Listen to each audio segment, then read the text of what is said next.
Hello students, here's Professor Plinio Monteiro again, and in this video we're going to discuss what is globalization and what are the implications of globalization for marketing. As defined by Giddens, globalization can be defined as the intensification of worldwide social relations which link distant localities in such a way that local happenings are shaped by events occurring many miles away, and vice versa. As you can see in this definition, the factors that will make these linkages and how one thing that happens to one country or one region will affect the people everywhere in the world. These are at the heart of what we know as globalization. And what are the forces that create this kind of linkage? This means that local transformation is a part of globalization, as also the lateral station of social connections across time and space. When we think about this definition of globalization, we need to think that something that happens today can affect our society right now, or it can have an enduring influence in the future. For instance, a war happening or a disease occurring in some part of the world will have one immediate effect, but also you have the strong and long-term effects that will have influences all over the world. This is because the boundaries of time and space are basically not so strong to block these influences long term in the future and in very long distances.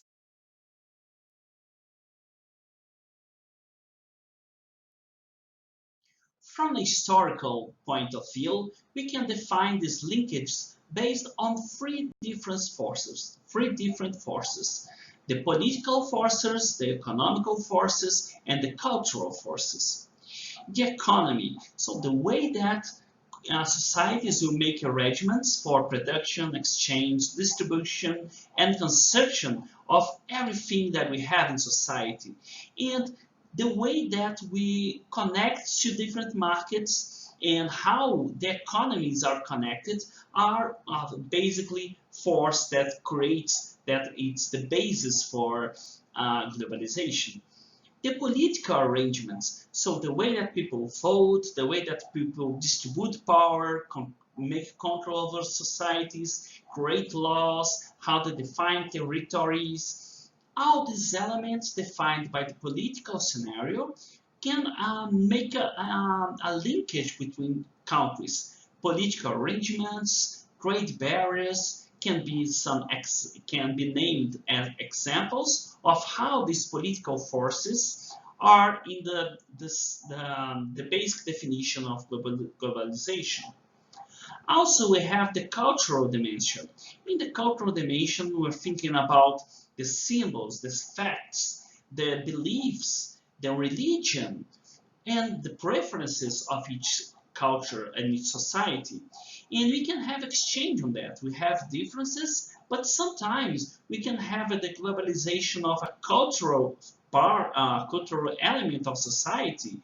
For instance, the products, the way that people dress, the music that people listen, and all these elements, the globalization of political institutions, of cultural institutions, and economical institutions, all of them can have a tremendous impact from one country to another. And these three dimensions are the basic dimensions of globalization.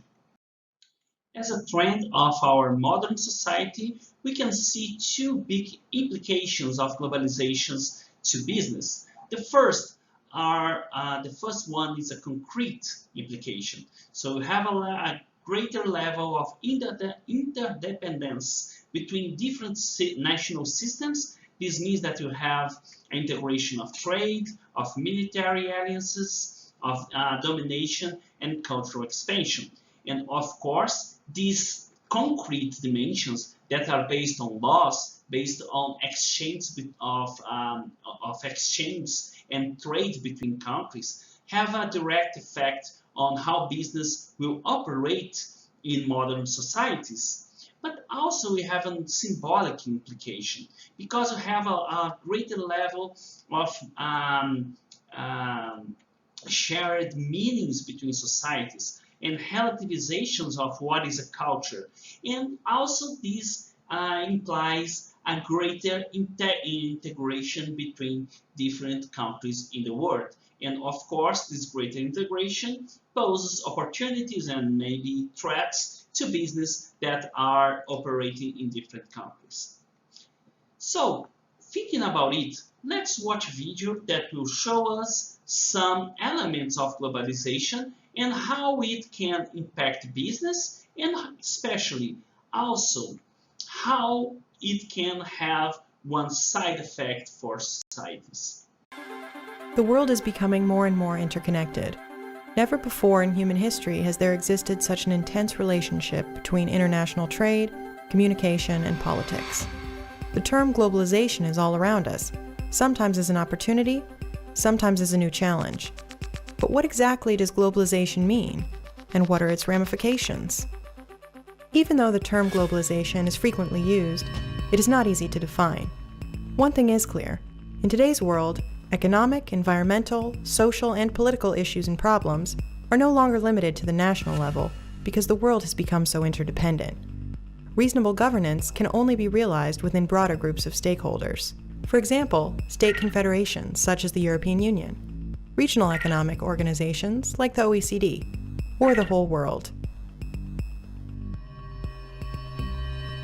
Today, modern communication technology and mass media like radio, TV, phones, or internet are global standard. This means that information can be distributed worldwide in real time at affordable prices. For instance, the average price of a telephone call from New York to London has decreased by 99% since 1930. International TV broadcasters deliver information, opinions, and cultural products to the most remote areas. The cost for transportation of products and persons dropped by 65% since 1930, due to low fuel prices and the development of new means of transportation, in particular container shipping. Air freight costs have dropped even more, 88%. The freight charges for a ton of coffee delivered from Asia to Europe only accounts for 1% of its price.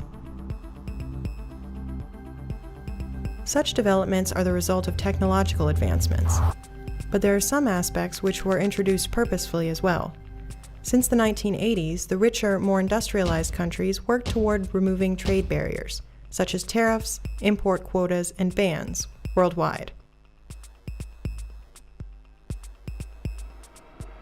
Thus, new technologies, decreasing transportation costs, and the liberalization of international trade has made it possible and profitable for major companies to produce and sell worldwide. Let's take a glance at the three main areas of globalization. The economic sphere is of particular importance. It is a major catalyst for globalization and is, at the same time, the most affected area. International exports have increased 30-fold in the last 60 years. The foreign direct investment of companies and governments has increased substantially. It's risen from $13 billion per year in 1970 to more than $1.8 trillion today. Many companies are searching for new markets and opportunities for cheap production in countries with low wages and soft environmental regulations. The number of such multinational corporations rose from 7,000 to 65,000 since the 1990s. Similar to the world economy, international politics is also more interdependent today. Most important policy issues, like climate change, the financial crisis, or terrorism, do not care about borders. Such problems cannot be solved by a single state alone. Politics tries to react by attempting to make decisions in broader groups of countries, like the EU, the G20, or even the United Nations. At the same time, there are more and more international pressure groups which do not belong to a particular state. These so-called non-governmental organizations, or NGOs, are able to exert influence in politics related to their field of work. Examples include Greenpeace, Amnesty International, or ATTAC. A global public forum evolves through the previously mentioned new possibilities of communication. NGOs use this in order to influence politics. International political problems and the emergence of new global actors like NGOs and multinational corporations lead to a decrease of the political latitude of single states, especially of small states.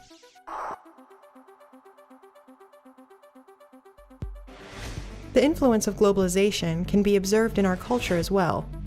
One aspect is often referred to as McWorld. The term describes how Western culture, especially popular culture, becomes dominant and destroys cultural diversity. The global distribution of Western music, news, products, and even the English language promotes this effect. To counter globalization, we can also see backlash. For example, people are increasingly returning to local and regional cultural customs. Globalization is a very complex development. Some countries benefit more, others benefit less. Newly industrialized countries like Taiwan and South Korea, as well as the rapidly developing India, Brazil, and China, gain considerable advantage from their integration into the world economy. They can build up their factories with foreign direct investment and infrastructure and sell their products internationally. Due to the low wages in these countries, these products are very competitive on the world market. China represents a perfect example of how the broader population can benefit too. Its fast economic growth has enabled 500 million Chinese to leave extreme poverty. On the other hand, there are whole regions who are suffering more than they are benefiting from globalization. This is particularly true for most sub-Saharan African countries. Such countries are not prepared sufficiently for tightened international competition. The cheap products produced by industrial and newly industrialized countries flood the local markets and destroy local productive facilities. Moreover, these countries are not attractive for foreign investors. Thus, they cannot walk the same road as the newly industrialized countries. Globalization is both a threat and an opportunity for industrialized countries. On the one hand, they can acquire new markets for their industrial goods. On the other hand, they are facing the competition of newly industrialized countries that can produce at lower costs. Specifically, the production of simple goods is no longer profitable, and very few products, like textiles, toys, or white goods, are still produced in industrialized countries.